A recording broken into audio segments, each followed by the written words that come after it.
আমি কিছু পিঠা বানিয়ে নেব। এই পিঠা বানানোর জন্য আমি কিছু চাল নিয়েছি, চালের গুঁড়ার সমপরিমাণ ময়দা নিয়েছি। এখন ময়দা এবং চালের গুঁড়োটা সেদ্ধ করে নেব। সেদ্ধ করার জন্য আমি চুলায় কিছুটা দুধ বসিয়ে দিছি। দুধটা যখন বলক চলে আসছে তখন আমি চালের গুঁড়োটা ঢেলে দিয়ে দিছি আমি। এখন এটা নেড়ে চেড়ে সুন্দরভাবে সেদ্ধ করে নিব, যাতে সমপরিমাণভাবে সেদ্ধ হয়ে যায়। এভাবে সুন্দরভাবে নেড়ে চেড়ে সেদ্ধ করে নিতে হবে। এই যে এখন আমার সেদ্ধ হয়ে গেছে, এটা এখন চুলা থেকে নামিয়ে নেব। চুলা থেকে নামিয়ে আমি এটাকে এখন ভালো করে মথে নেব। মথার আগে এটার ভিতরে আমি একটা দারচিনি, একটা এলাচ, একটা তেজপাতা দিয়েছি। এগুলো বেশি ফেলে দেব। ফেলে দিয়ে আমি সুন্দর করে এগুলো মেখে নেব। একটা ডো রেডি করে নেব।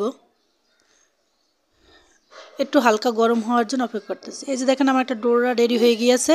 এখন এর ভিতরে আমি দিয়ে দিব একটা ডিম। ডিমটা আগেই ফেটিয়ে রাখছিলাম, কারণ ডিম অনেক সময় নষ্ট থাকে, এই জন্য আগে একটা বাটিতে ভেঙে সুন্দর করে এখন আমি এটা দিয়ে দেবো। এটা দিয়ে সুন্দর করে মিশিয়ে নেব। ডিমটা দিলে পিঠাটা সফট এবং খেতে মজা হয়। এই যে ডিমটা দিয়ে এখন মেখে আমি সুন্দর করে রেডি করে নিব। এ পর্যায়ে আমার মাখা শেষ। এখন আমি এই যে দেখেন ছোট ছোট লিচি করে নিব। এ পর্যায়ে একটু হাতে তেল মেখে নিতে হবে, নাইলে আটাটা হাতের সাথে লেগে আসতে পারে। এই জন্য আমি তেলটা মেখে নেব। এই যে দেখেন ছোট ছোট লেচি বানানো শেষ। এখন আমি পিঠাগুলো বানানোর জন্য চলে যাব। এই যে এখন আমি পিঠাগুলো ডিজাইন করে নিব। এরকম একটু ছোট্ট একটা লেচি নিয়ে হাত দিয়ে চেপে চেপে সুন্দর করে একটু গোল করে নিলাম। তারপর ঘরে থাকা চামিচ দিয়ে আমি সুন্দর করে ফুলের শেপ দিয়ে নিলাম। দেখেন হাত দিয়ে একটু ফুলের শেপ দিয়ে নিলাম। তারপর কাঁটা চামচ দিয়ে একটু ডিজাইন করে নিব। এই যে এখন কাঁটা চামচ দিয়ে একটু ডিজাইন করে নিব। দেখেন এটা দেখলেই বোঝা যায় যে এই কাজটা কীভাবে করতেছি।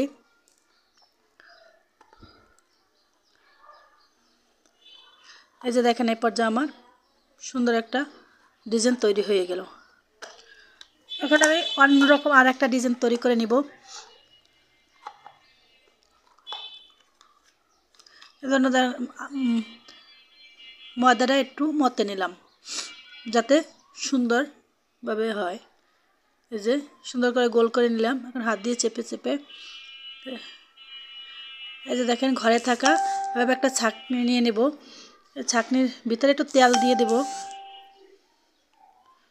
তেল দিয়ে দিলে ময়দাটা লেগে থাকবে না, পিঠাটা সুন্দরভাবে উঠে আসবে।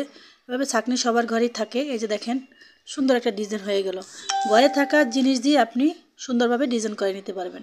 এজন্য আমার সাজ বা কিছুই প্রয়োজন হবে না। যে দেখেন আমি অনেকগুলো ডিজাইন তৈরি করে নিলাম। আর একটা ডিজাইনের জন্য রেডি করে নেব এখন পুরটা। এই যে সুন্দর করে হাত দিয়ে একটু মতে সুন্দর করে রেডি করে নেব। এখন এটা আমি পাতার শেপ দিয়ে নেব। এই যে চামচ দিয়ে কেটে সুন্দর করে একটা পাতার শেপ দিয়ে নেব। এই যে দেখেন একটু ভালো করে লক্ষ্য করলে আপনারা তৈরি করতে পারবেন। এই যে হয়ে গেল আমার পাতার শেপ। এখন হাত দিয়ে সুন্দর করে পাতার শেপটা দিয়ে নেব।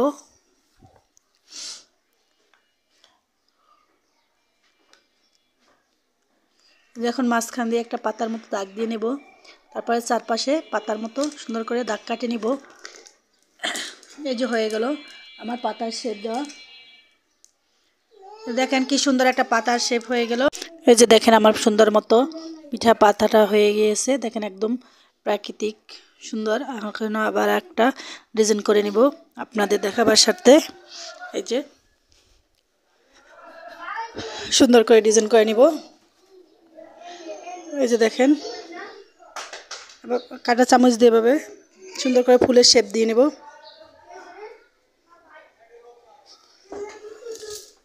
এই যে সুন্দর করে শেপ দিয়ে নিচ্ছি। দেখেন এই যে ফুল হয়ে গেল। এই যে হাত দিয়ে চেপে চেপে এখন আবার সুন্দর কাঁটা চামচ দিয়ে এভাবে সুন্দর একটু পাপড়ির মতো দিয়ে দেব। এই যে দেখেন পাপড়ির মতো দিয়ে দিলাম চারপাশে। এই যে একদম সুন্দর একটা ডিজাইন হয়ে গিয়েছে। এই যে হাত দিয়ে মাঝখানে আবার একটু চেপে দিলাম, দেখেন একদম সুন্দর একটা ফুল হয়ে গিয়েছে। এভাবে আমি পিঠাগুলো সবগুলো তৈরি করে নেব, এক একটা ডিজাইন করে নিব। এগুলো তৈরি করা খুব সহজ, দেখলেই পারা যায়। আর এই পিঠাটা বরিশাল অঞ্চলে খুবই বিখ্যাত মেহমানদারি করার জন্য। এই যে দেখেন এখন আবার দাগ কেটে কেটে সুন্দর করে আরেকটা ডিজাইন করে নিলাম। যে অনেক সুন্দর ডিজাইন হয়ে গেল আরেকটা। এই যে পর্যায়ে আমার পিঠাগুলো বানানো শেষ। দেখেন এই সব পিঠাগুলো আমার বানানো হয়ে গিয়েছে সুন্দর, এই যে অনেক সুন্দরভাবে হয়েছে। এখন আমি ভাজার জন্য যাব চুলায়। চুলায় একটা প্যান বসিয়ে দিলাম, প্যানটা গরম হয়ে গেছে। এখন এর ভিতরে সয়াবিন তেল দিয়ে দেব পিঠাগুলো ভাজার জন্য। যে এখন তেলটা গরম হয়ে গিয়েছে, এখন তেলের ভিতরে আমি পিঠাগুলো ছেড়ে দেব। পিঠাগুলো ছেড়ে দিয়ে সুন্দর করে ভেজে নিতে হবে। এজন্য এক একটা পিঠা সুন্দর করে আস্তে আস্তে বসিয়ে দেব। একটু সাবধানে বসাতে হবে যাতে তেলটা ছিটে না আসে, কারণ তেলটা গরম। এই জন্য এই যে দেখেন আমি সুন্দর করে পিঠা দিয়ে দিলাম। আর যেহেতু প্যানটা আমার বড়, এজন্য আমি একসাথে অনেকগুলো পিঠে ভেজে নিতে পারবো।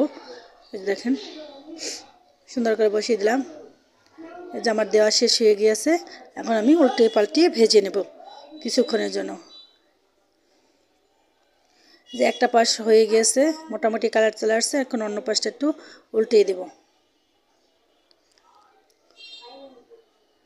সুন্দর করে আস্তে আস্তে উল্টাতে হবে এ পর্যায়ে, কারণ পিঠাগুলো খুবই নরম থাকে। আস্তে আস্তে করে উল্টিয়ে সুন্দর করে ভেজে নেব। এই যে দেখেন সুন্দর করে ভেজে নিচ্ছি।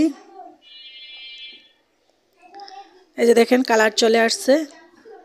এ পর্যায়ে আমার সুন্দর একটা গোল্ডেন করে ভেজে নেব। কালার চলে আসছে, এখন আমি এগুলো তুলে নেব একটা বাটিতে। এই যে পর্যায়ে আমি তুলে নিচ্ছি ছাঁকনি দিয়ে, যাতে তেলটা না উঠে আসে। দেখেন এখন আমি পিঠাগুলো সব তুলে নিয়েছি এক এক করে। ছাঁকনি দিয়ে আস্তে আস্তে তুলতে হবে যাতে তেলটা ছিটে না আসে। এই পর্যায়ে তেলটা অনেক গরম থাকে, তো তাই সাবধানে করতে হবে কাজগুলো। এই যে দেখেন পিঠাগুলো আমার তোলা হয়ে গেছে। এটা বাটিতে, এখন এটা আমি পাশে রেখে দিব। পাশে রেখে দিয়ে পিঠাটা আবার রান্না করার জন্য চুলায় চলে যাব। এই যে এখন আমি চুলায় চলে আসছি। চুলায় একটা পাত্র বসাই দিয়েছি, তার ভিতরে দিয়ে দিছি দুধ। এখানে হাফ কেজির একটু বেশি আছে। দুধটা গরম বলক হয়ে আসতেছে। দুধের ভিতরে দিয়ে দিয়েছি একটা তেজপাতা, একটা দারচিনি, একটা এলাচ। এগুলো দিয়ে এখন এই যে বলক আসছে, এখন এর ভিতরে দিয়ে দিলাম চিনি। এখানে আপনারা গুড় দিয়ে করতে পারবেন এ পর্যায়ে, কিন্তু চিনি দিলে পিঠার কালারটা সুন্দর থাকে, দেখতে ভালো লাগে আর কি। এই যে বলক এসে চিনিটা গলে গেছে, এখন আমি পিঠাগুলো দিয়ে দেবো, আস্তে আস্তে করে ছেড়ে দেবো দুধের ভিতরে, গরম দুধের ভিতরে। এরপর যে চুলোটা আমি বন্ধ করে নিয়েছি। এই যে দেখেন পিঠাগুলো দেওয়া হয়ে গেছে। এখন আমি এটা ঢাকনা দিয়ে ঢেকে রেখে দেবো, পুরা রাত থাকবে, তারপরে সকালে খাবো। আপনারা যদি তাড়াতাড়ি খেতে চান তাহলে 2 থেকে 3 ঘন্টা ভিজিয়ে রাখতে পারেন। এই যে দেখেন আমি সুন্দর করে এখন রেখে দিব এটাকে। এই যে সকালে আমার এই পর্যায়ে হয়েছে, দুধটা খেয়ে ফেলছে পিঠাটা। এখন আমি একটা বাটিতে তুলে নিলাম, তুলে কেটে দেখা দিচ্ছে আপনাদের। খুবই নরম এবং সুন্দর হয়েছে এবং খেতেও সুস্বাদু। আপনারা খেলেই বুঝতে পারবেন অনেক মজাদার পিঠা।